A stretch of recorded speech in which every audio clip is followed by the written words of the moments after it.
Bonjour à tous et bienvenue dans ce premier épisode de La Recherche Pratique. Manager, DRH, motiver les collaborateurs est un très grand défi, nous le savons.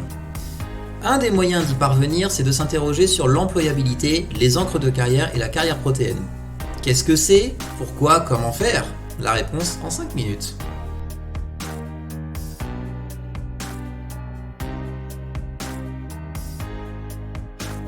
Commençons avec les définitions. L'employabilité pour commencer. Selon Van der Rijst et Van der Rijden en 2005, l'employabilité est l'acquisition et l'accomplissement de l'emploi en permanence par l'utilisation optimale des compétences. Il s'agit donc d'un capital qui permet de saisir la combinaison entre l'obtention et le maintien d'un emploi. Ensuite, les encres de carrière. Il s'agit d'un concept qui a été défini à partir de 1975 par Schein, qui a défini 8 encres de carrière, auxquelles on en a rajouté une 9e un petit peu plus récemment.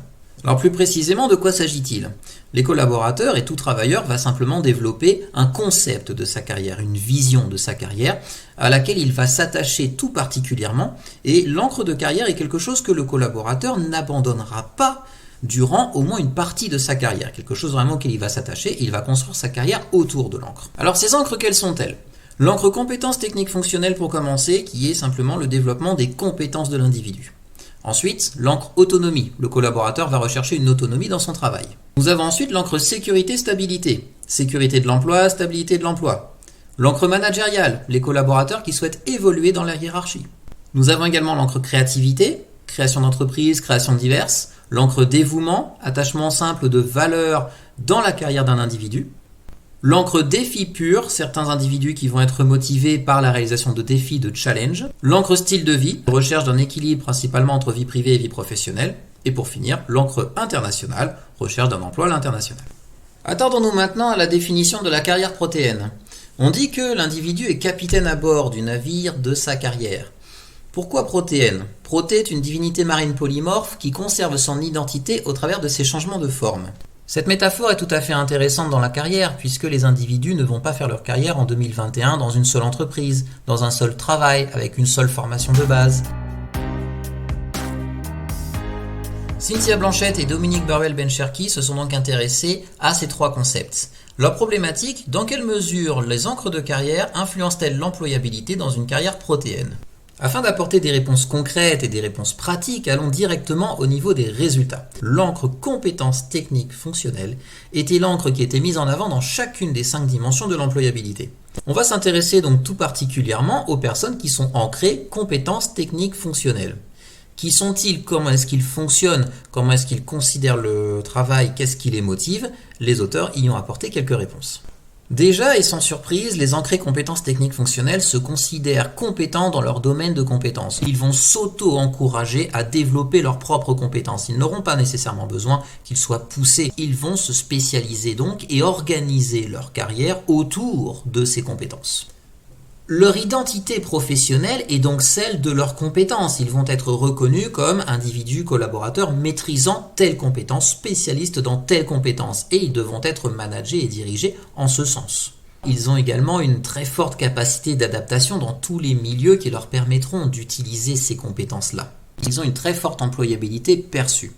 Ils vont donc être guidés dans leur carrière professionnelle par cette employabilité, et ils vont agir de manière proactive pour développer de plus en plus leurs compétences et, par extension, leur employabilité.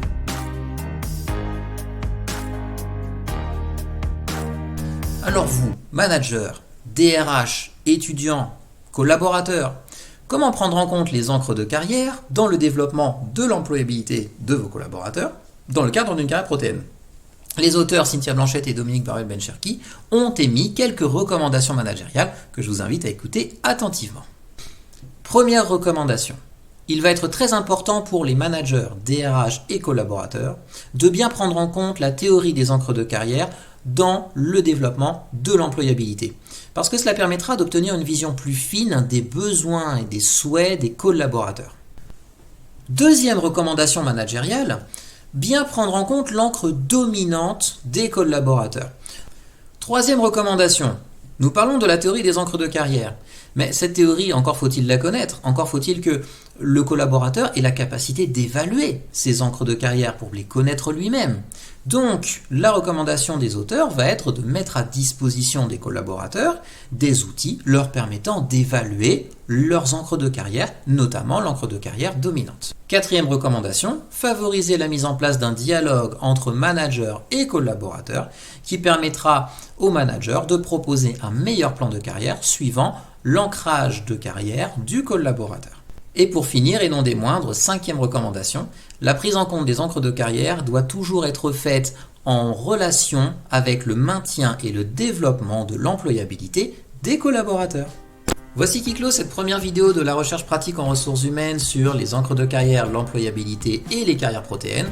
J'espère que vous aurez eu de nombreuses réponses. Si vous avez des questions qui restent en suspens, n'hésitez surtout pas à me contacter, je me ferai un plaisir de vous répondre. Comme d'habitude, vous connaissez très bien le principe, je vous invite à vous abonner à ma chaîne. N'hésitez également pas à aller faire un tour sur mon blog, je vous mets tous les liens dans les commentaires. Et je vous dis à très bientôt pour de nouvelles aventures.